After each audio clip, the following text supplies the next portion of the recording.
Niemand hier verstaan my nie. Die woorde van meneer Telani Mkhosi het soos 'n donderslag deur die vergaderkamer op die 50ste vloer van die glaskantoorgebou in Sandton, Johannesburg, weerklink. Sy stem, gelaai met frustrasie en woede, het die hele groep argitekte en uitvoerende beamptes wat om die lang marmertafel gesit het, laat verstom. Die stilte wat gevolg het, was swaar, ongemaklik, gelaai met spanning. Daardie uitbarsting was nie net 'n uiting van frustrasie nie, dit was die doodsvonnis van 'n 15 miljard kontrak. Die skatryk Zille Sakeman het skielik van sy stoel opgestaan, sy dierpakke netjies reggetrek en besluit om te vertrek. Die uitvoerende beamptes van die prestigieuse argiteksfirma Meyer Venter Associates het bleek geword. Hulle het weke lank gewerk om hierdie oomblik voor te berei, en nou was alles besig om voor hulle oë te verbrokkel. Die amptelike tolk, 'n jong man met 'n duur universiteitsgraad, het sweetdruppels op sy voorkop gevoel terwyl hy desperaat probeer het om die situasie te red, maar meneer Nkosi het niemand meer geluister nie.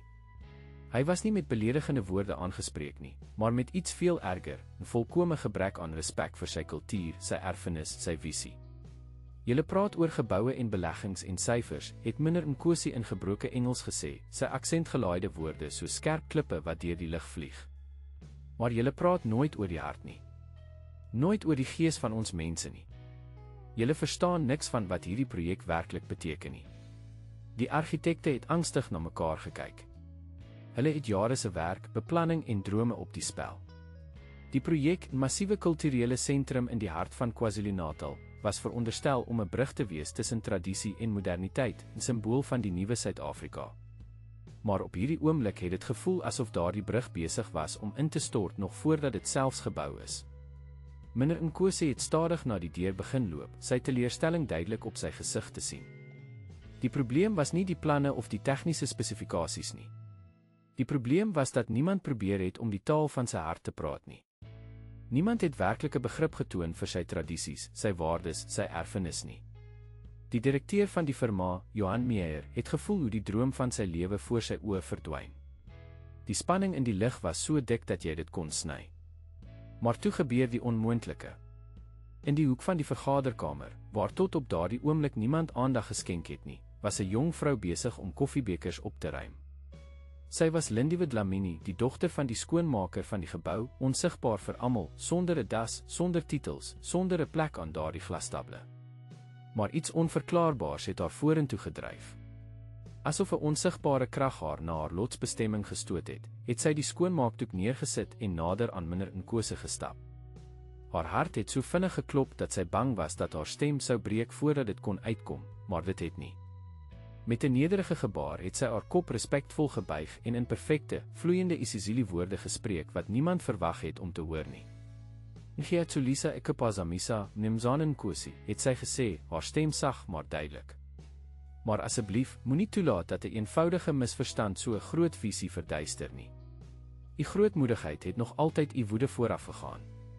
Die tyd het skielik tot stilstand gekom. Almal in die vertrek het verstom gestaan. Die amptelike tolk het bleek geword en gevoel hoe sy rol in sekondes verbrokkel. Johan Meyer het sy oë wyd oopgemaak, ongelowig oor wat hy sien.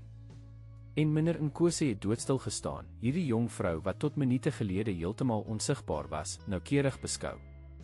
Dit was nie net die taal nie, dit was die toon, die poesie, die diep respek wat in elke lettergreep deurskemer het. Hy het nie bloot 'n vertaling gehoor nie, hy het iemand gehoor wat werklik sy kultuur verstaan, wat sy tradisie waardeer, wat direk met sy hart praat. Met 'n ferm maar nuuskierige stem het meneer Nkosi gevra wie sy was. Lindiwe, wat innerlik gebewe het, maar uiterlik kalm gebly het nederig geantwoord dat sy die dogter van Mev Dlamini, die skoonmaker van die gebou was, en dat haar ouma haar isiZulu geleer het, omdat in daardie woorde hul geskiedenis en waardigheid geleef het. My ouma het altyd gesê dat taal nie net woorde is nie, Mnumzane, het Lindiwe voortgegaan, haar selfvertroue wat met elke woord groei. Dit is die draer van ons siele, die bewaarder van ons verhale. Wanneer ons praat, praat ons nie net met ons monde nie, maar met die stemme van al ons voorouers. 'n Flikkering van erkenning het oor meneer Nkosi se gesig gespoel. Vir die eerste keer sedert hy die vergaderkamer betree het iemand woorde gespreek wat diep in sy wese resoneer het. Woorde wat die essensie van wat hy probeer vermag het, verstaan het. Hy het haar met nuwe oë aangestaar, asof hy haar vir die eerste keer werklik raak sien. Die spanning in die kamer was tasbaar. Die argitekte en uitvoerende beamptes het hul asems opgehou, onseker oor wat volgende gaan gebeur. Die amptelike tolk het na die vloer gestaar, oorweldig deur skaamte en vernedering. Johan Meyer het verward tussen Meneer Nkosi en Lindiwe gekyk, onbewus van die kulturele uitreiling wat voor sy oë plaasvind. Vir hom was dit net woorde in 'n taal wat hy nie verstaan nie, maar hy kon die krag daarvan voel, die impak daarvan op die gesig van die miljarders sien. Stadig, baie stadig, het Meneer Nkosi se uitdrukking verander. Die frons het uit sy gesig verdwyn, vervang deur iets anders, 'n versigtige nuuskierigheid, miskien selfs 'n sweempie van respek. En wat weet jy van geboue en argitektuur, dogter van Dlamini, het hy in Isizulu gevra, sy toon steeds skepties, maar minder vyandig. Die uitdaging in sy vraag was duidelik. Hy het pas vir 'n kamer vol gekwalifiseerde argitekte en beplanners gesê dat hulle niks verstaan het nie. Watter insig kon hierdie jong vrou, hierdie skoonmaker se dogter, moontlik hê? Lindiwe het 'n diep asem ingetrek. Sy het geweet dat hierdie oomblik alles kon verander, nie net vir hierdie vergadering of hierdie kontrak nie, maar vir haar hele lewe. Met 'n sterkte wat sy nie geweet het sy besit nie, het sy reguit in die oë van een van die magtigste sakemanne in Suid-Afrika gekyk en haar antwoord voorberei. Die lig in die vergaderkamer het swaar geword met afwagting, soos die oomblik voor 'n donderstorm breek. Wat volgende gebeur, sou die toekoms van almal in daardie vertrek verander, op maniere wat hulle nie eens kon begin begryp nie. Die spanning in die vertrek was tasbaar terwyl Lindiwe stadig na die groot argitekturale model in die middel van die tafel gekyk het. Haar oë het oor die miniatuurgeboue, die klein boompies, die noukeurig gevormde landskappe gedwaal. 'n Deel van haar kon nie glo dat sy hier was nie, dat sy die waagmoed gehad het om te praat nie. Maar 'n ander deel, die deel wat haar ouma se stem in haar ore kon hoor, het geweet dat hierdie presies waar sy moes wees. Nimzana Nkosi, het sy begin, haar stem nou sterker, sekerder. Wanneer ek na hierdie ontwerp kyk, sien ek nie net geboue en beton nie. Ek sien 'n verhaal, ons verhaal. Sy het stadig om die model gestap, haar hande ligtelik oor die ligfoto's en ontwerpdokumente wat rondom dit gestrooi was, beweeg. Die argitekte het verward na mekaar gekyk, onseker oor wat om te doen, terwyl Johan Meyer 'n wanhopige blik na die amptelike tolk gewerp het, wat net magteloos sy skouers opgehaal het. Hierdie sentrum, het Lindiwe voortgegaan, haar siel nou melodieus en vloeiend, is soos 'n indaba boom waaronder ons voorouers vergader het om belangrike sake te bespreek. Kyk na hierdie sentrale koepel, dit is rond soos die tradisionele Ziliet, die Indle, maar dit reik na die hemel soos ons aspirasies vir die toekoms. Die wyse waarop die lig deur die glas val, skep patrone op die vloer wat herinner aan die kraalwerk van ons moeders en grootmoeders. Meneer Nkosi se oë het effe weier geword. Hy het na die model gekyk, dan terug na Lindiwe, asof hy die gebou vir die eerste keer sien. Die 7 paaie wat na die sentrum lei, het sy aangegaan, is soos die 7 hoofstamme van die Zulu-volk, wat almal saamkom onder een leier. En kyk hoe hierdie water rondom die gebou vloei, dit is soos die Mfolozi rivier wat deur die hart van KwaZulu-Natal kronkel, die lewensaar van ons mense vir duisende jare. Met elke woord wat sy gespreek het, het die spanning in Meneer Nkosi se gesig stelselmatig begin vervaag. Die harde lyne om sy mond het versag. Sy oë, vroeër vernou met agterdog en frustrasie, het nou met nuuskierigheid en groeiende respek na haar gekyk.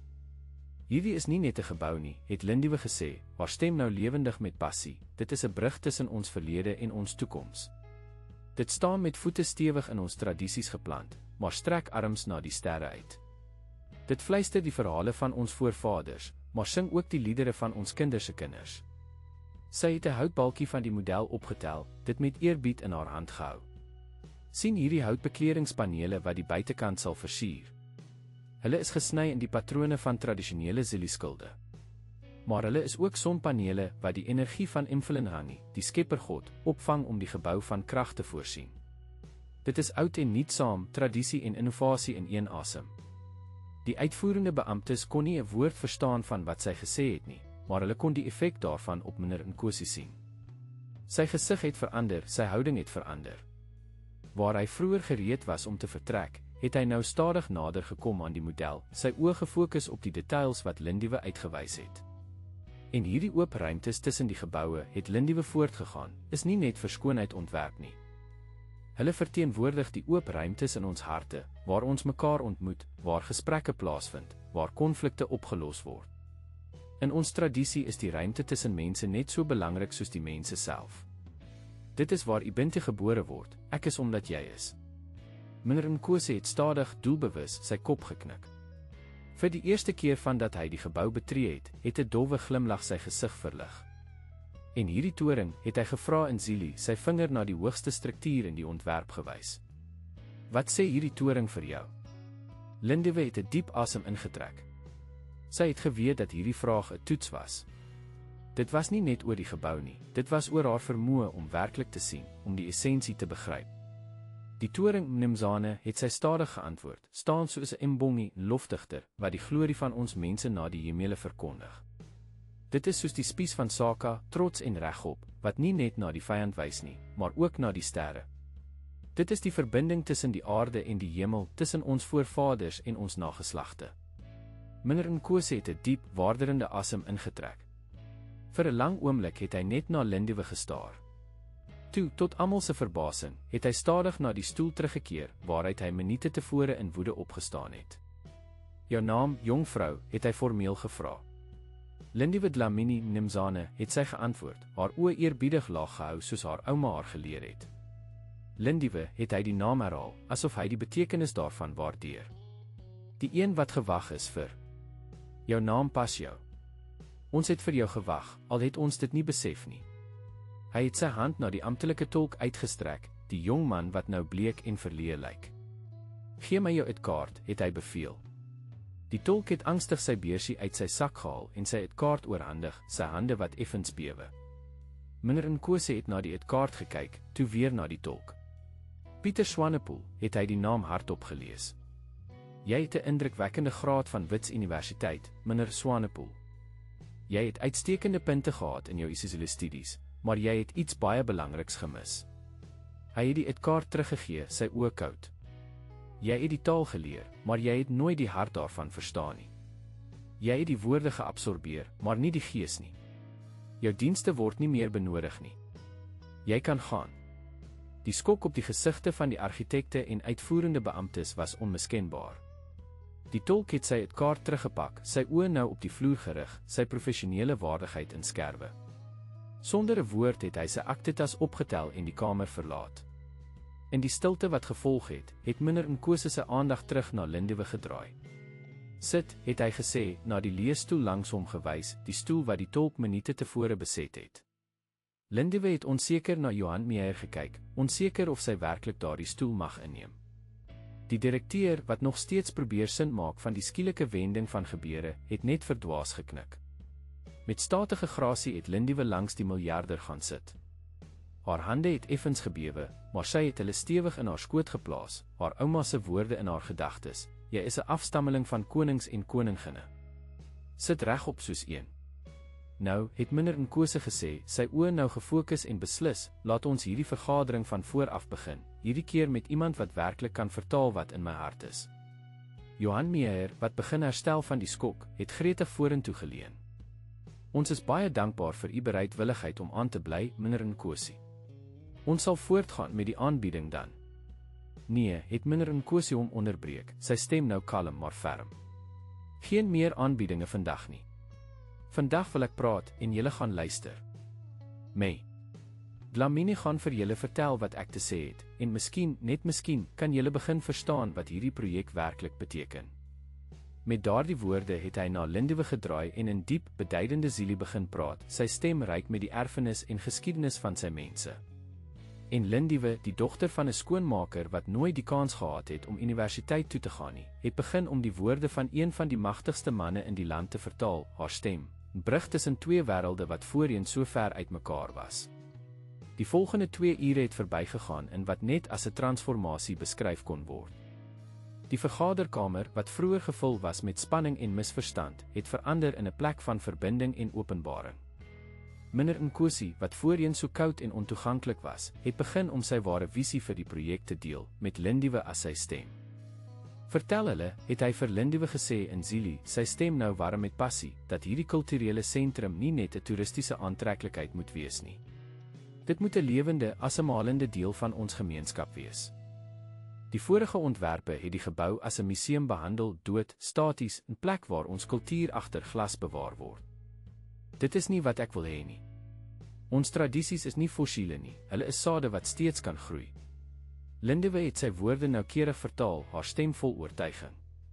Die argitekte het aandag begin gee op 'n manier wat hulle nie voorheen gedoen het nie. Hulle het begin verstaan dat hulle nie net na 'n kliënt geluister het nie, maar na die bewaarder van 'n erfenis. Die probleem met julle oorspronklike ontwerp, het Mnr Nkosi voortgegaan, is dat dit probeer om twee aparte dinge te wees, tradisioneel en modern. Maar in ons kultuur is daar nie so 'n skeiding nie. Die nuwe word gebore uit die ou, soos 'n kind uit 'n moeder gebore word.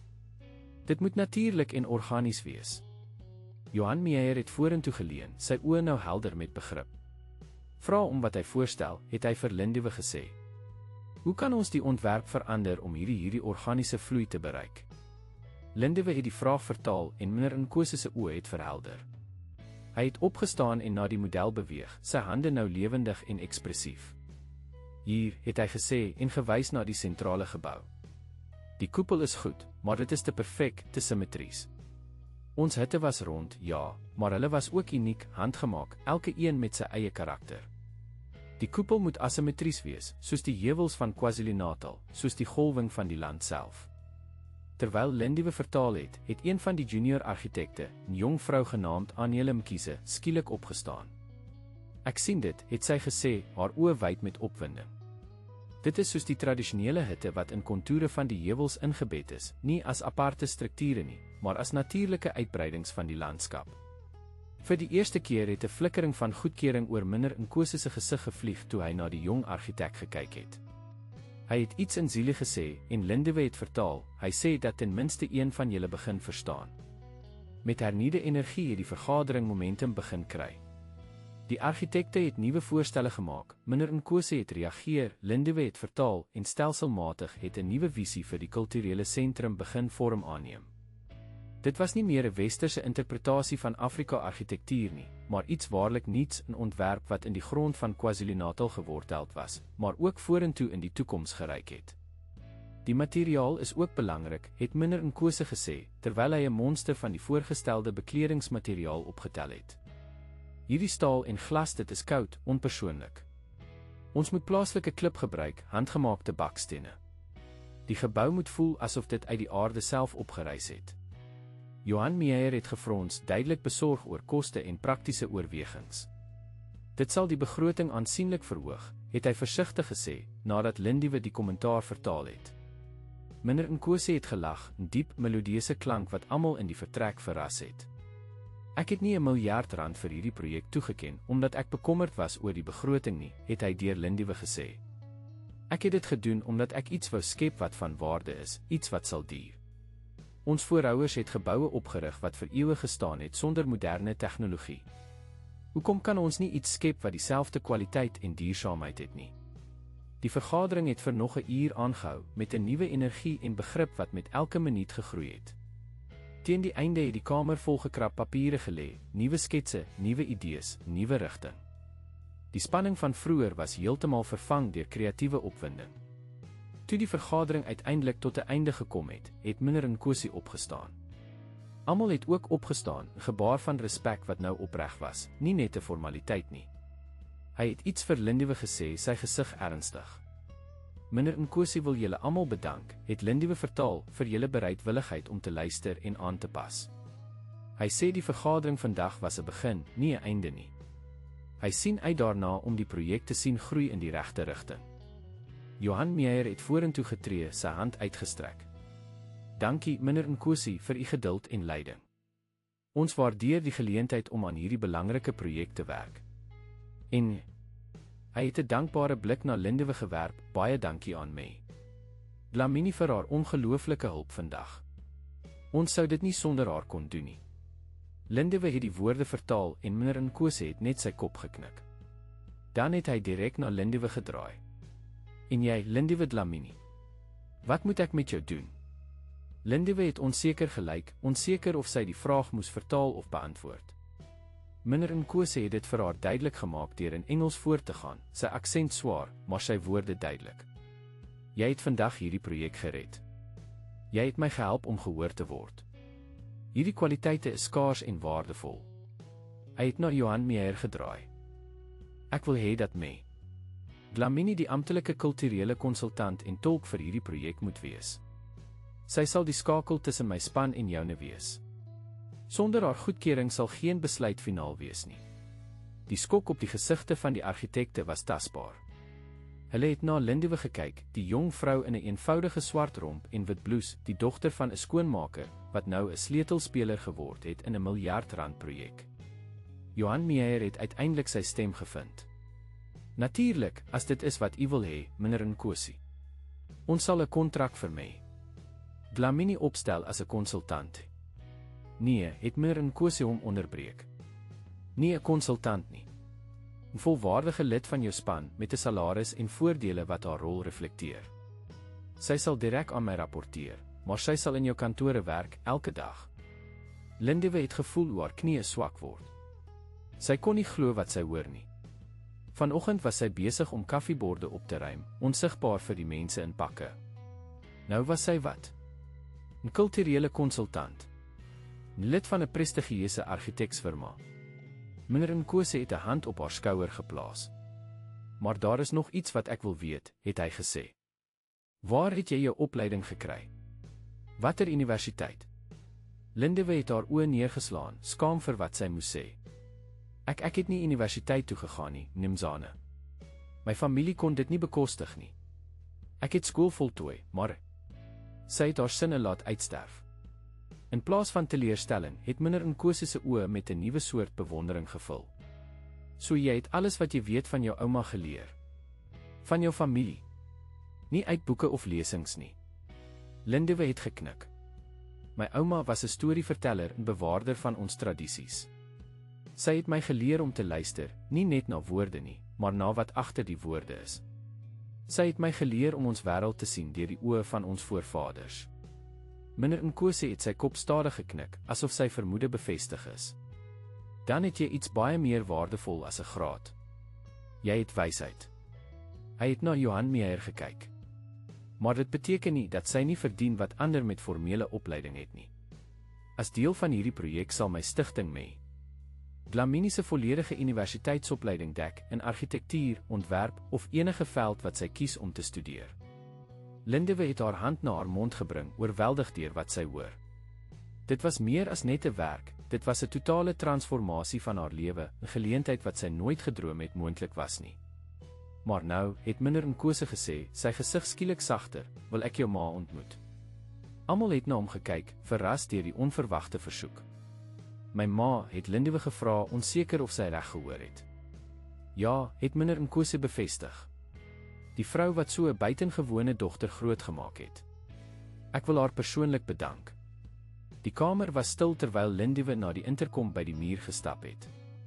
Haar hande het effens gebewe terwyl sy die knoppie gedruk het. Sekuriteit. Kan julle asseblief vir my Dlamini na die hoofvergaderkamer op die 50ste vloer stuur? Dankie. Terwyl hulle gewag het, het Johan Meyer vinnig die nodige dokumente gereed gemaak. Sy assistent het heen en weer gehardloop, kontraktemplate uitgedruk, besonderhede ingevul. Meneer Nkosi het rustig by die venster gestaan en uitkyk oor die Johannesburg horison, sy hande agter sy rug gevou. Lindiwe kon haar gedagtes nie orden nie. Haar kop het geswem met die onwerklikheid van wat gebeur het. Hierdie oggend was sy net 'n skadufiguur in die agtergrond van hierdie luukse wêreld. Nou was sy op die punt om 'n kontrak te teken wat haar lewe vir altyd sou verander. Na wat soos 'n ewigheid gevoel het, het die deure van die vergaderkamer oopgegaan. Noketela Dlamini het onseker ingestap, haar skoonmakeruniform netjies, maar verslete, haar hande skoon gewas, maar steeds met die spore van jare se harde arbeid. Haar oë het wyd oopgegaan toe sy die groep mense sien, en nog wyer toe sy haar dogter onder hulle herken het. Lindiwe, wat gaan aan? Het jy iets verkeerd gedoen, het sy dadelik in siele gevra, besorgdheid duidelik in haar stem. Voordat Lindiwe kon antwoord, het meneer Nkosi van die venster weggedraai en na Dlamini gestap. Tot almal se verbasing het hy diep gebuig, 'n gebaar van diep respek wat normaalweg gereserveer is vir seniors en stamhoofde. Dlamini, het hy in siele gesê, sy stem warm en eerbiedig. Ek is Delani Nkosi. Dit is 'n groot eer om u te ontmoet. Noketela het eers gedink dat iemand 'n wrede grap met haar speel. Sy het na haar dogter gekyk vir 'n verduideliking, haar oë vol verwarring. Mama, het Lindiwe gesê en na meneer Nkosi gewys. Dit is meneer Nkosi, die sakeman wat die kulturele sentrum in KwaZulu-Natal finansier. Sy het gesoek vir die regte woorde. Hy het my vandag aangestel as die kulturele konsultant vir die projek. Noketela se hand het na haar mond gevlieg. Wat? Maar hoe? Jy was net hier om skoon te maak terwyl ek in die kelder gewerk het. Meneer Nkosi het geglimlag, 'n seldsame gesig wat sy gesig heeltemal verander het. Die dogter het vandag iets gedoen wat niemand anders in hierdie gebou kon doen nie, Mef. Dlamini. Sy het my verstaan. Nie net my woorde nie, maar my hart. Hy het aan Noketela verduidelik wat gebeur het, hoe Lindiwe tussen beide gekom het toe alles op die punt was om uitmekaar te val, hoe sy in perfekte siele gepraat het, hoe sy die essensie van die projek verstaan het op 'n manier wat niemand anders kon nie. Die dogter het vandag 'n projek van R1 miljard gered, het hy gesê.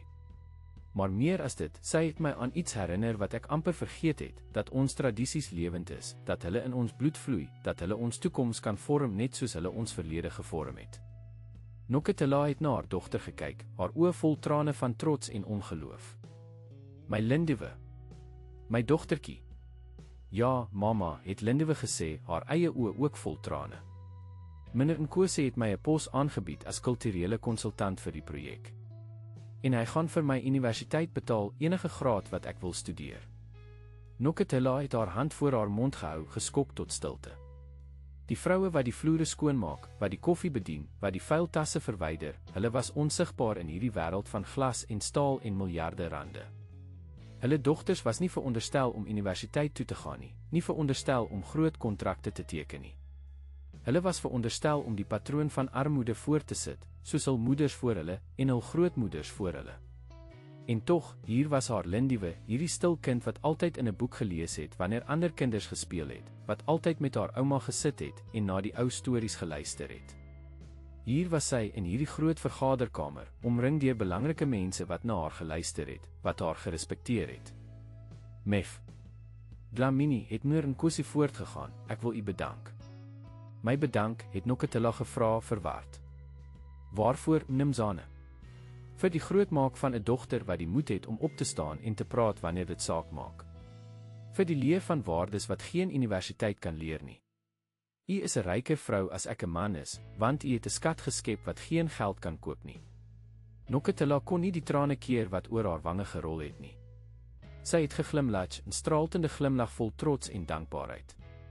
Sy het altyd na my ma geluister, het sy gesê. Ek het gedink dit was tydmors, al daardie ou stories en gebruike. Maar my ma het geweet.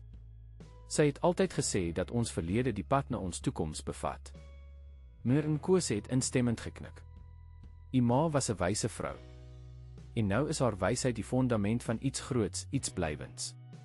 Johan Meyer het sy keel versigtig gekleer, duidelik ongemaklik met die emosionele oomblik, maar ook gretig om die praktiese sake af te handel. Dlamini, het hy gesê, na 'n stapel dokumente op die tafel wys. Ons het 'n kontrak vir u voorberei. As u bereid is, kan ons dit nou afhandel. Ek is seker u sal tyd wil hê om dit met 'n regsadviseur te bespreek, maar sy teken niks vandag nie, het meneer Nkosi tussen beide gekom, sy stem weer ferm. Haar kontrak moet deur my prokureurs goedgekeur word, nie joune nie.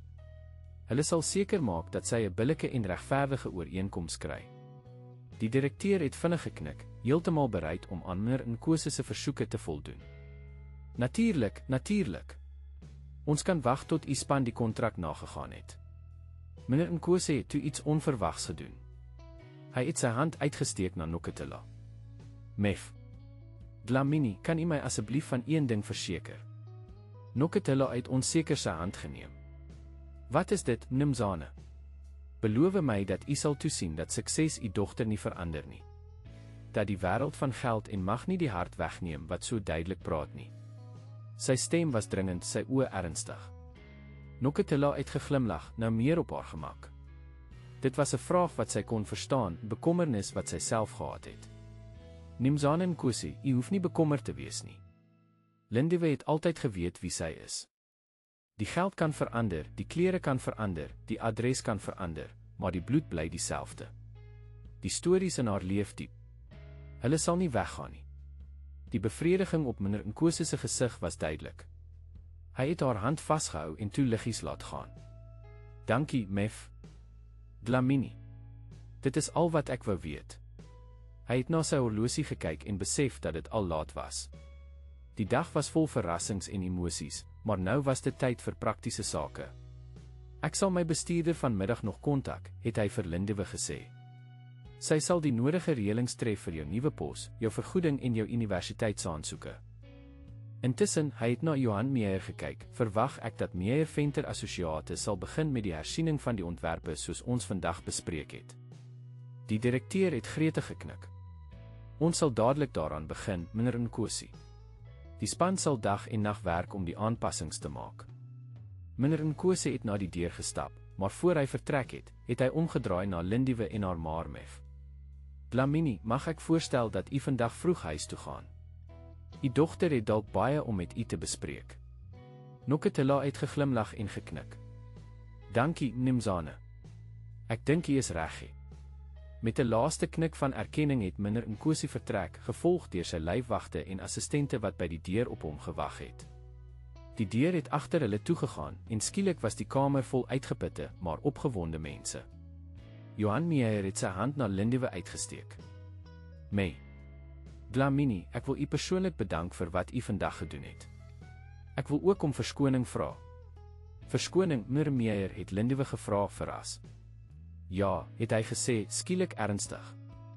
Jy was hier, in hierdie gebou, elke dag. Jy het dieselfde gange geloop as ons, dieselfde lig asemgehaal. En tog het ons jou nooit werklik gesien nie. Dit was 'n blindheid aan ons kant, een waarvoor ek skaam is. Lindiwe het sy hand geneem en liggies gedruk. Dankie, meneer Meyer. Maar dalk was dit nodig om onsigbaar te wees, sodat ek op presies die regte oomblik gesien kon word. Die argitekte en uitvoerende beamptes het begin om die kamer te verlaat, elkeen wat Lindiwe en haar ma geluk gewens het voordat hulle vertrek het. Binne minute was dit net Lindiwe en Noketela in die groot vergaderkamer. Hulle het mekaar aangekyk en toe, sonder waarskuwing, het hulle begin lag, 'n diep, bevryende lag wat uit hulle maag gekom het. Hulle het gelag tot hulle trane in hulle oë gehad het, gelag met die ongelooflikheid van dit alles, gelag met die vreugde en verbasing van 'n lewe wat skielik 'n heel ander pad begin volg het. Die volgende 3 maande was soos 'n droom vir Lindiwe, 'n droom waaruit sy elke oggend wakker geword het om te vind dat dit werklikheid was. Die veranderinge in haar lewe het so vinnig gebeur dat sy soms duiselig gevoel het, asof sy op die rand van 'n afgrond staan en die wêreld onder haar draai.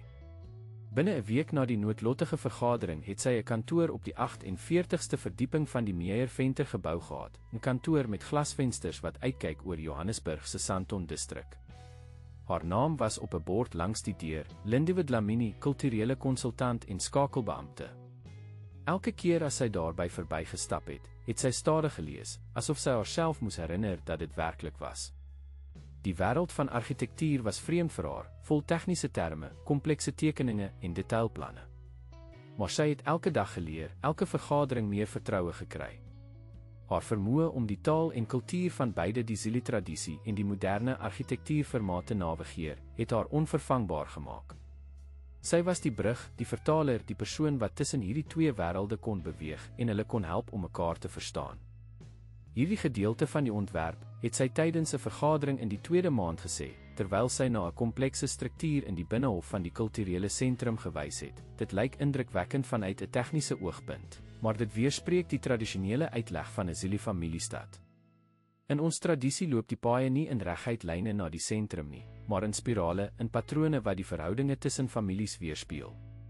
Die hoofontwerper, man genaamd Pieter van der Merwe, het gefrons.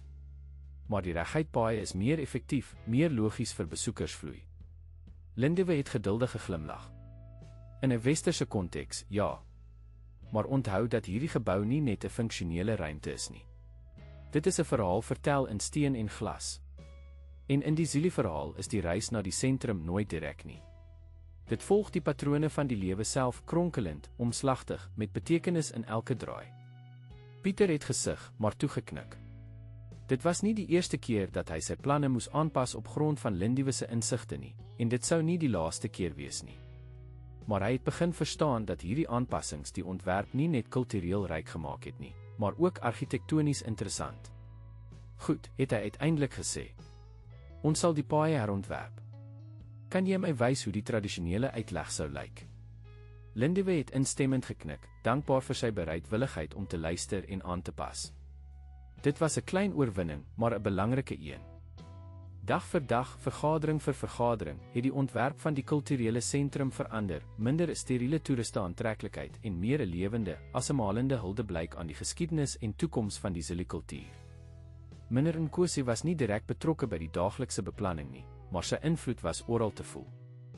Hy het weekliks opdaterings versoek en Lindiwe het persoonlik met hom gekommunikeer, dikwels in lang eposse of telefoonoproepe waar hulle in diepte die kulturele implikasies van elke besluit bespreek het. Jy is my oë en ore, Lindiwe, het hy haar een aand gesê tydens 'n laat telefoonoproep. Ek vertrou jou insig. Jy verstaan wat hierdie projek vir ons mense kan beteken. Hierdie woorde het 'n groot verantwoordelikheid op haar skouers geplaas, maar ook 'n diep trots. Sy was nie meer die onsigbare skoonmaker se dogter nie. Sy was iemand wie se mening saak gemaak het, wie se stem gehoor is. Maar nie alles was maklik nie. Daar was argitekte en ingenieurs wat haar teenwoordigheid bevraagteken het, wat haar bydraes afgemaak het as sentimenteel of onprakties. Sommige het agter haar rug gepraat, gewonder hoe 'n jong vrou sonder formele opleiding so 'n belangrike posisie kon beklee. Een donderdag, na 'n besonder moeilike vergadering waar haar voorgestelde veranderinge aan die dakstruktuur deur 'n senior ingenieur afgeskiet is, het Lindiwe alleen in haar kantoor gesit, trane wat stil oor haar wange gerol het. Sy het getwyfel aan haarself, gewonder of sy werklik in hierdie wêreld hoort.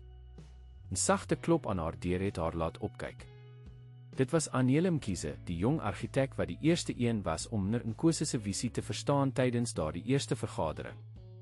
Mag ek inkom, het Aniele gevra, haar gesig besorgd. Lindiwe het vinnig haar trane afgevee en geknik. Natuurlik, kom gerus in. Aniele het die deur agter haar toegemaak en oorkant Lindiwe gaan sit. Dit was 'n rowwe vergadering vandag. Ja, het Lindiwe saggies gesê. Meneer Viljoen dink duidelik nie veel van my idees nie. Aniele het geglimlag, 'n warm, begripvolle glimlag. Meneer Viljoen is 'n man wat dink dat 'n graad van Wits Universiteit hom bo kritiek plaas.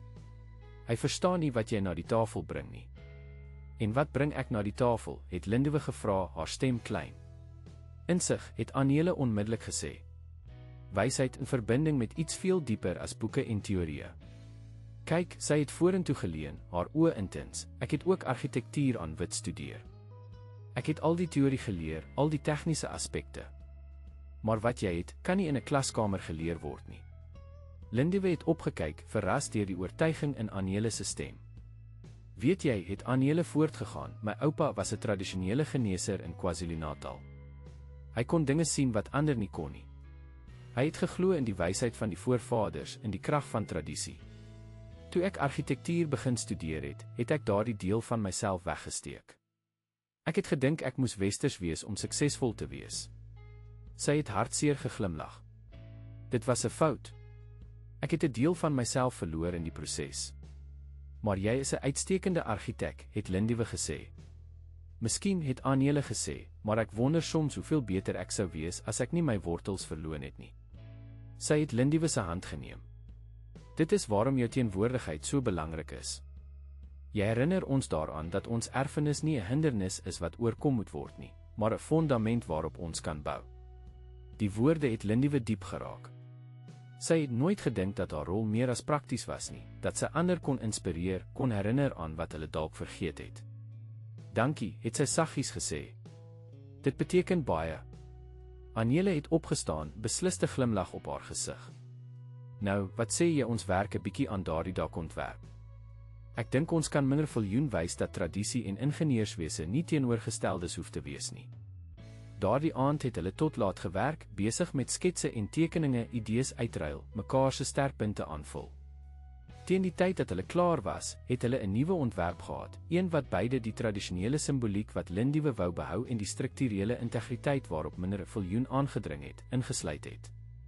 Die volgende oggend het hulle dit aan die span voorgestel. Meneer Viljoen was aanvanklik skepties, maar na mate Aniele die tegniese aspekte verduidelik het en Lindiwe die kulturele betekenis toegelig het, het sy weerstand begin smelt. Dit kan werk, het hy uiteindelik toegegee, sy stem verrassing verraai. Dit was 'n keerpunt, nie net vir die projek nie, maar vir Lindiwe se rol daarin.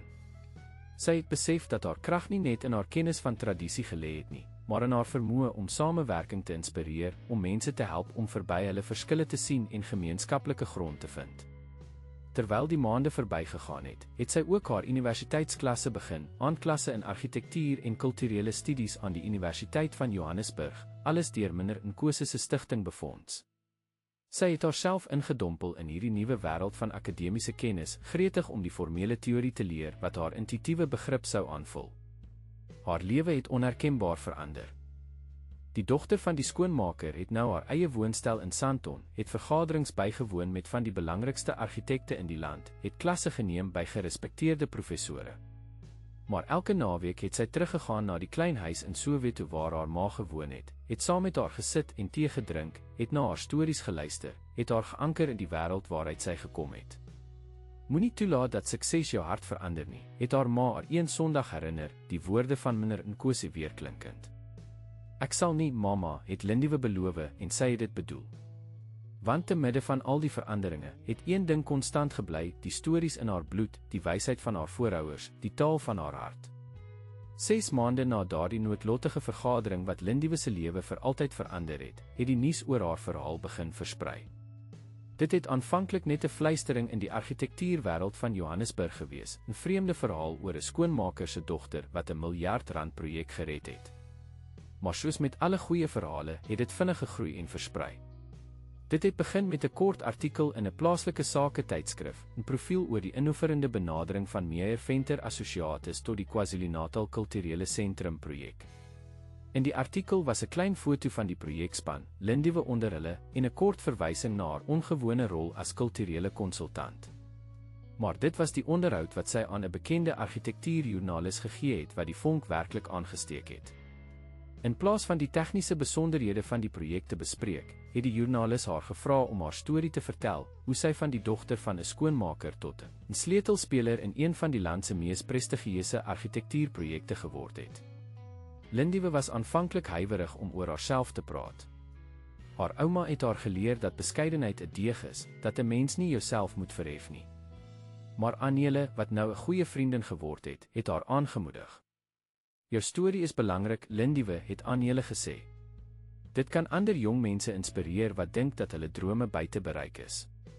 En so het Lindiwe haar storie gedeel, nie as 'n verhaal van persoonlike triomf nie, maar as 'n bewys van wat kan gebeur wanneer tradisie en innovasie mekaar ontmoet, wanneer verskillende wêrelde mekaar vind en begrip kweek.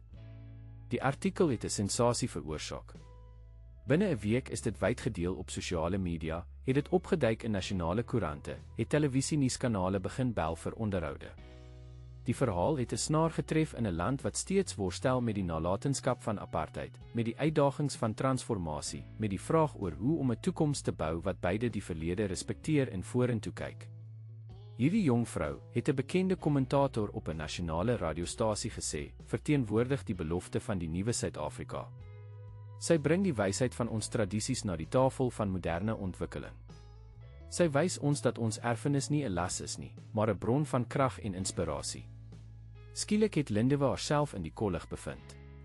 Sy is genooi om by konferensies oor kulturele bewaring te praat, by universiteite oor die belangrikheid van inheemse kennis, by sakeforums oor die waarde van diversiteit in die werkplek. Sy was verward deur die aandag, ongemaklik met die lof, maar ook bewus van die platform wat sy skielik gehad het. Ek wil nie 'n simbool wees nie, het sy vir Mnr Nkosi gesê tydens een van hulle weeklikse oproepe. Ek wil net my werk doen, die projek help om suksesvol te wees. Mnr Nkosi het gelag, 'n warm, diep lag. Lindiwe, my kind, ons kies nie altyd ons rolle in hierdie lewe nie. Soms kies hulle ons. Jy het 'n belangrike storie om te vertel, 'n belangrike boodskap om te deel. Doen dit met waardigheid en integriteit, soos ek weet jy sal. En so het sy begin om haar stem te vind, om haar platform te gebruik. Sy het geleer om voor groot gehore te praat, om haar idees duidelik te artikuleer, om die belangrikheid van kulturele sensitiwiteit en inklusiwiteit in ontwerp en argitektuur te verduidelik. Maar sy het altyd teruggekom na die projek, na die werklike werk wat gedoen moes word. Die kulturele sentrum het vorm begin aanneem, eers op papier en in digitale modelle, toe in fisiese modelle en uiteindelik op die werklike terrein in die hartjie van KwaZulu-Natal. Lindiwe het gereeld na die bouterrein gereis, het ure spandeer om met die kontrakteurs en bouers te praat, het seker gemaak dat elke detail die kulturele visie reflekteer wat sy en Mnr Nkosi gedeel het.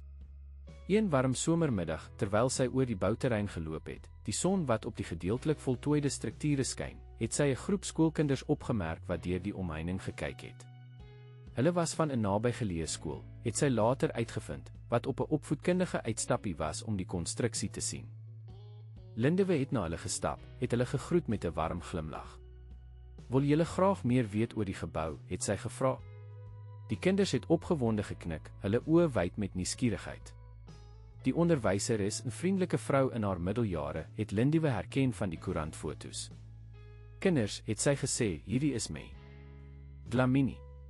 Sy is een van die mense wat help om hierdie spesiale plek te bou." Die kinders het haar met nuwe oë bekyk, beïndruk deur die idee dat hierdie jong vrou deel was van die massiewe projek voor hulle. Een klein dogtertjie, nie ouer as 9 nie, het haar hand opgesteek. "Ja," het Lindiwe gevra, aangeraak deur die kind se ernstige uitdrukking. "Hoe het jy hierdie werk gekry, May?"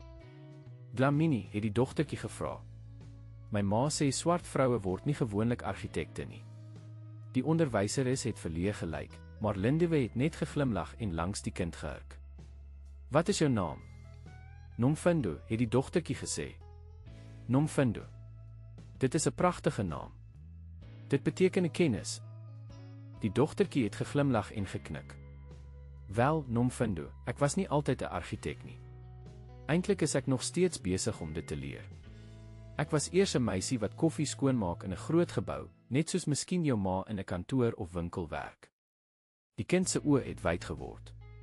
"Regtig? Maar hoe het jy dan hierdie werk gekry?" "Ek het iets geweet wat belangrik was, iets wat my ouma my geleer het. Ek het die taal en stories van ons mense geken, en toe daar 'n oomblik was waar daardie kennis nodig was, het ek die moed gehad om op te staan en te praat."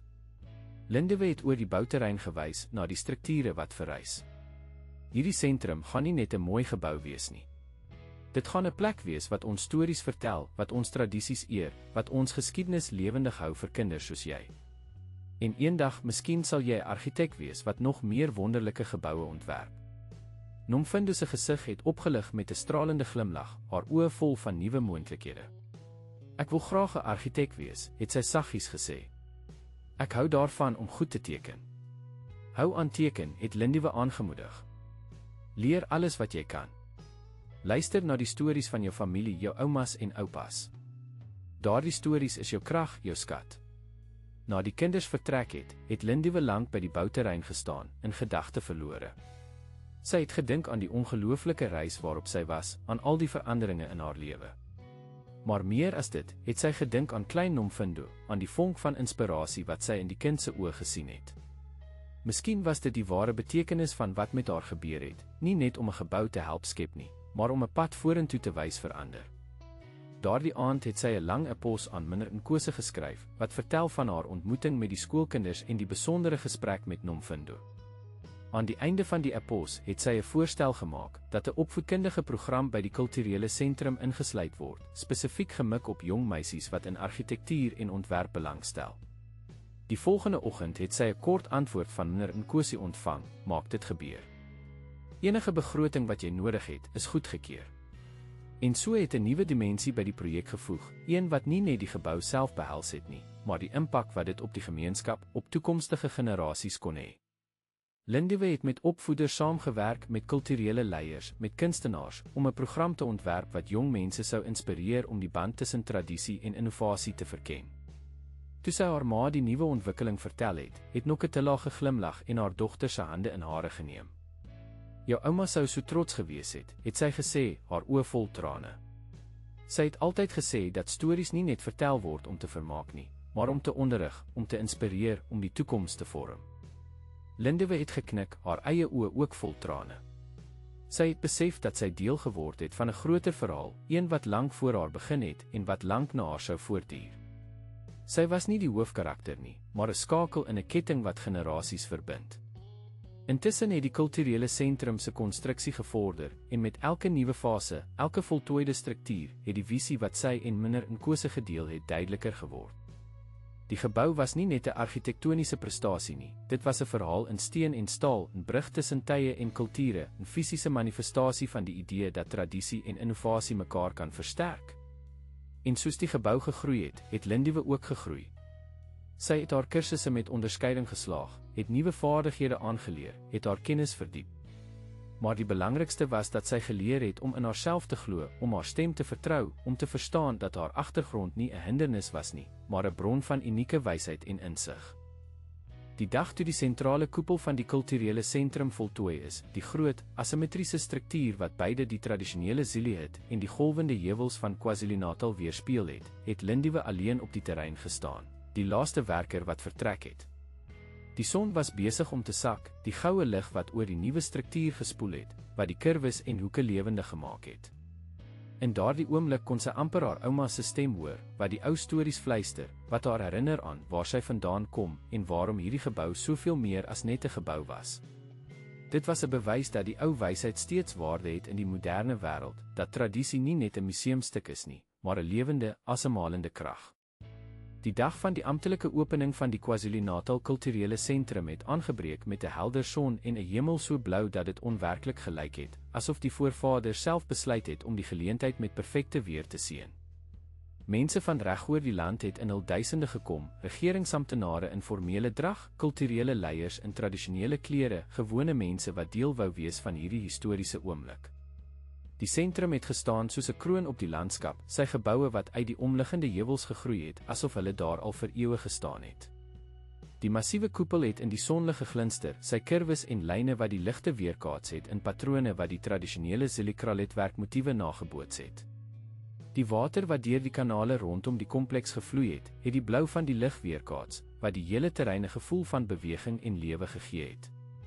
Lindiwe het in 'n klein kamer naby die verhoog gestaan, haar hart wat vinnig in haar bors klop. Sy het 'n spesiaal ontwerpte rok gedra, 'n moderne interpretasie van tradisionele Zulu-drag, gemaak deur 'n opkomende ontwerper wat inspirasie uit die argitektuur van die sentrum self geput het. Haar ma het langs haar gestaan, haar oë vol trots en verwondering. "Ek kan nie glo dat dit alles gebeur het nie," het Noketela gesê, terwyl sy 'n los draadjie aan haar eie formele uitrusting reggetrek het. "Van daardie dag toe jy die koffiemasjien skoongemaak het tot vandag, dit is soos 'n droom." Lindiwe het haar ma se hand gedruk. "Dit is werklik, mamma. En jy was by my deur elke tree." Daar was 'n sagte klop aan die deur en Johan Meyer het ingekom, formeel geklee in 'n donker pak. Sy hare was nou meer grys as toe hulle ontmoet het, die spanning van die afgelope 2 jaar wat sy merk gelaat het, maar sy oë was helder met opwinding. "Is jy gereed, Lindiwe? Die seremonie begin oor 10 minute." Lindiwe het diep asem ingetrek en geknik. "Gereed soos ek ooit sal wees." Die 3 het na die groot verhoog gestap wat voor die sentrum opgerig is. Die skare was massief, groter as wat Lindiwe verwag het. Sy het mense van alle rasse en ouderdomme gesien, van babas in hul ma se arms tot bejaardes wat op kieries leun. Almal het saamgekom om te sien wat geskep is, nie net 'n gebou nie, maar 'n simbool van wat moontlik was wanneer mense oor kulturele grense heen saamwerk. Op die verhoog was reeds 'n groep belangrike figure, ministers, provinsiale leiers, bekende kunstenaars en kulturele ikone. En daar in die middel was Mnr Telani Nkosi, so imposant en waardig soos altyd. Toe hy Lindiwe sien, het 'n seldsame, warm glimlag oor sy gesig versprei. Hy het sy hand uitgestrek om haar te verwelkom. Die seremonie het begin met tradisionele Zulu-danse en sang, die ritmes en melodieë wat die lug gevul het met energie en lewe. Toe het die toesprake begin, eers die amptelike verteenwoordigers, toe Johan Meyer wat oor die tegniese prestasies van die projek gepraat het. Maar dit was Mnr Nkosi se toespraak wat almal se aandag gevange gehou het. "Hierdie sentrum," het hy gesê, sy stem sterk en duidelik oor die klankstelsel, "is nie net 'n gebou nie. Dit is 'n bewys van wat ons as Suid-Afrikaners kan bereik wanneer ons mekaar werklik probeer verstaan. Dit is 'n monument, nie vir die verlede nie, maar vir die toekoms wat ons saam kan bou." Hy het die hele verhaal vertel, hoe die projek amper misluk het weens kulturele misverstande, hoe 'n jong vrou se moed en insig dit gered het, hoe die samewerking tussen tradisionele wysheid en moderne tegnologie iets unieks geskep het. En nou, het hy gesê, na die einde van sy toespraak, wil ek julle voorstel aan die persoon sonder wie hierdie wonderlike plek nooit sou bestaan het nie. 'n Jong vrou wat die moed gehad het om op te staan en haar stem te laat hoor toe dit die meeste saak gemaak het. May. Lindiwe Dlamini. Die applaus was oorweldigend. Lindiwe het opgestaan, haar knieë wat effens gebewe het terwyl sy na die podium gestap het. Sy het oor die skare gekyk, het gesiglose oë op haar gevoel, het vir 'n oomblik gevries. Maar toe het sy haar ma in die voorste ry gesien, het die trots en liefde in haar oë gesien, en het haar senuwees bedaar. Dankie, het sy in die mikrofoon gesê, haar stem wat aanvanklik gebewe het, maar sterker geword het met elke woord. Toe ek 2 jaar gelede in 'n vergaderkamer opgestaan en gepraat het ek nooit gedroom dat dit hiertoe sou lei nie. Ek het net geweet dat daar iets was wat ek kon bydra, 'n perspektief wat belangrik was. Sy het die verhaal vertel vanuit haar oogpunt, die vrees wat sy moes oorkom, die uitdagings wat sy in die gesig gestaar het, die ondersteuning wat sy van haar ma en ouma se lesse ontvang het. My ouma het altyd gesê dat stories die fondament van ons lewens is, het sy gesê. Hulle gee ons identiteit, hulle gee ons rigting, hulle verbind ons met mekaar. Hierdie sentrum is 'n plek waar ons stories kan leef, waar hulle kan asemhaal, waar hulle nuwe geslagte kan inspireer. Sy het oor die sentrum gewys, haar oë vol passie. Kyk na hierdie plek. Die koepel wat die vorm van 'n tradisionele siluet weerspieël, maar wat gemaak is met die nuutste tegnologie. Die waterkanale wat die heilige riviere van ons voorvaders verteenwoordig, maar wat deel is van 'n innoverende ekologiese waterstelsel. Die spiraalvormige paaie wat die patrone van ons tradisionele nedersettings volg, maar wat lei na digitale gallerye en interaktiewe uitstallings. Haar stem het sterker geword, vol emosie en oortuiging. Dit is wat ons kan bereik wanneer ons nie ons verlede verwerp nie, maar dit eerder as 'n bron van inspirasie gebruik. Wanneer ons nie mekaar se verskille as hindernisse sien nie, maar as geleenthede vir verryking en groei. Wanneer ons nie bang is om op te staan en te praat nie, selfs as ons stem bewe. Sy het haar ma direk aangekyk, haar oë vol liefde en dankbaarheid. My ma het my geleer om hard te werk, om nederig te bly, om altyd my beste te gee. My ouma het my die stories en tradisies van ons mense geleer. En Meneer Nkosi, sy het na hom gedraai, het my gewys dat daardie kennis waardevol is, dat dit 'n plek het in die moderne wêreld. Sy het teruggekyk na die skare, haar oë wat nou van gesig na gesig beweeg het. Aan al die jong mense wat vandag hier is, moenie ooit dink dat jou agtergrond, jou familie se omstandighede of jou kulturele erfenis jou terughou nie. Dit is juis hierdie dinge wat jou unieke perspektief gee, wat jou spesiale bydrae definieer. Dit is jou krag, nie jou swakheid nie. Die applaus wat gevolg het, was diafaning. Mense het opgestaan, hulle hande geklap tot hulle palms seer was. Sommige het trane in hulle oë gehad, geraak deur die eenvoud en opregtheid van haar woorde. Na die seremonie het die deure van die sentrum oopgegaan en die publiek is vir die eerste keer binne toegelaat. Lindiwe het saam met Meneer Nkosi en Johan Meyer geloop, het die mense se reaksies dopgehou terwyl hulle die ruimtes verken het wat sy so noukeurig help beplan het. Daar was 'n gevoel van verwondering op die gesigte van die besoekers en waardering vir die manier waarop die gebou tradisie en moderniteit naadloos saamgebring het. Kinders het opgewonde van een uitstalling na die volgende gehardloop, het in die interaktiewe areas gespeel, het met groot oë na die vertonings van tradisionele danse en kunste gekyk. Ouer mense het stadig deur die geskiedenisafdeling geloop, het dikwels gestop om foto's of artefakte te bestudeer wat herinneringe opgeroep het. Terwyl hulle deur die sentrale saal gestap het, het Lindiwe 'n bekende gesig in die skare opgemerk, Klein Nomfundo, die skoolmeisie wat met haar by die bouterrein gepraat het. Die meisie was saam met wat duidelik haar familie was, haar oë wyd met verwondering terwyl sy na die massiewe koepel bo haar gekyk het. Lindiwe het verskoon en na die familie gestap. Nomfundo, het sy gesê. Onthou jy my? Die meisie se gesig het opgehelder met herkenning en opwinding. May. Dlamini. Ja, ek onthou. Ons het by die bouterrein ontmoet. Lindiwe het geglimlag en gebuig om die kind in die oë te kyk. En wat dink jy van die voltooide gebou? Nomfundo se oë het geglinster met opwinding. Dit is beter as wat ek kon droom. Dit is asof die stories tot lewe gekom het. Presies, het Lindiwe gesê, haar hart vol van blydskap. Dit is wat ons wou hê dit moes wees. Die meisie se ma het Lindiwe bedank vir haar inspirerende toespraak en vir die tyd wat sy met haar dogter spandeer het. Sy wil nou 'n argitek word, het die vrou gesê met 'n trotse glimlag. Sy praat die hele tyd daaroor. Lindiwe het die meisie se skouers saggies gedruk. Onthou wat ek jou gesê het, hou aan teken, hou aan leer en luister na die stories van jou familie. En kom terug volgende maand vir ons eerste jeugargitektuurwerkswinkel. Ek sal 'n plek spesiaal vir jou hou. Terwyl Nomfundo en haar familie verder gestap het Meneer Nkosi langs Lindiwe gekom. Die inspirasie versprei reeds, het hy gesê met 'n goedkeurende knik. Dit was die doel, het Lindiwe gevra. Nie net om 'n gebou op te rig nie, maar om harte te verander, om drome te plant. Presies, het Meneer Nkosi gesê.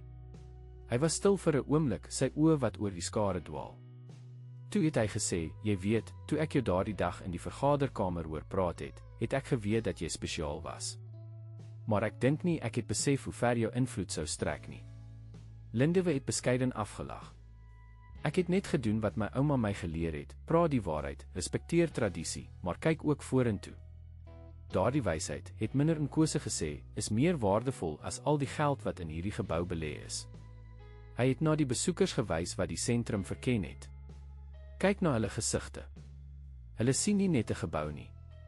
Hulle sien hulself, hulle geskiedenis, hulle potensiaal. Lindiwe het die waarheid van sy woorde gesien. Die mense het nie net na argitektuur gekyk nie, hulle het 'n spieël gevind wat hulle kulturele identiteit teruggekaats het, 'n venster wat hulle moontlike toekoms gewys het. Die openingsdag het tot laat aangehou met optredes, toere en feesvierings wat die sentrum se lewensviering weerspieël het. Teen soononder het die meeste besoekers vertrek, het net 'n paar amptenare en spesiale gaste oorgebly. Lindiwe het haar ma gevind wat rustig op 'n bank in die sentrale binnehof sit, omring deur die waterkanale en inheemse plante wat die ruimte met lewe gevul het. Sy het langs haar gaan sit, uitgeput maar vervul. Ek wens Gogo kon vandag hier gewees het Lindiwe gesê, haar gedagtes by haar ouma. Noketela het haar dogter se hand gevat en dit styf vasgehou. Sy is hier, my kind. Sy is in elke storie wat hierdie plek vertel, in elke woord wat jy vandag gespreek het.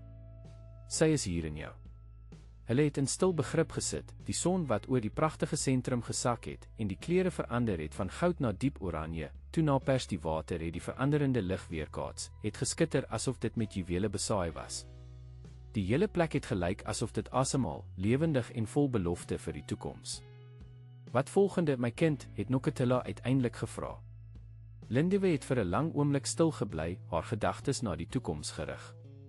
Daar is meer stories om te vertel, het sy uiteindelik gesê. Meer geboue om te ontwerp wat beide ons tradisies eer en na die toekoms kyk. Meer jong meisies soos Nomfundo om te inspireer. Die werk is net besig om te begin, mamma. Jou ouma sou gesê dat elke goeie verhaal net die begin van 'n ander is, het Noketela geglimlag. En sy sou reg wees, het Lindiwe gesê, terwyl sy opgekyk het na die sterre wat nou in die donker lig begin verskyn het. Net soos sy altyd was. Die ligte van die sentrum het aangeskakel, het die buitelyne van die geboue in sagte goue gloed gehul, die skadu's en vorms wat spookagtig in die skemering gedans het. Dit was 'n toneel van skoonheid en harmonie, tradisie en innovasie wat saamgesmelt het in 'n perfekte eenheid. En in die middel van dit alles het Lindiwe gestaan, die dogter van 'n skoonmaker, die kleindogter van 'n storieverteller, die kulturele konsultant van 'n argitektsfirma, die bewaarder van tradisie, die skakel tussen wêrelde. Haar reis was nog lank nie voltooi nie, inteendeel, dit het pas begin. Maar een ding was seker, die verhaal wat hier begin het, sou voortgaan om lewens te verander, een stem, een gebou, een droom op 'n slag. Fimda hysteria. Queridos ouvintes, esperamos que a histeria de Lindiwe tenha tocado seus corações. Para continuar esta jornada emocional, preparamos uma playlist especial com histerias igualmente cativantes. Encontra a clicando em sua esquerda. Se você gostou desta histeria, não esqueça de se inscrever em nosso canal e dar uma gostei no vídeo. Todos os dias trazemos histerias nicas que exploram a complexidade da vida. No perchá nossos prechimos contados. Esperamos por você nos comentários.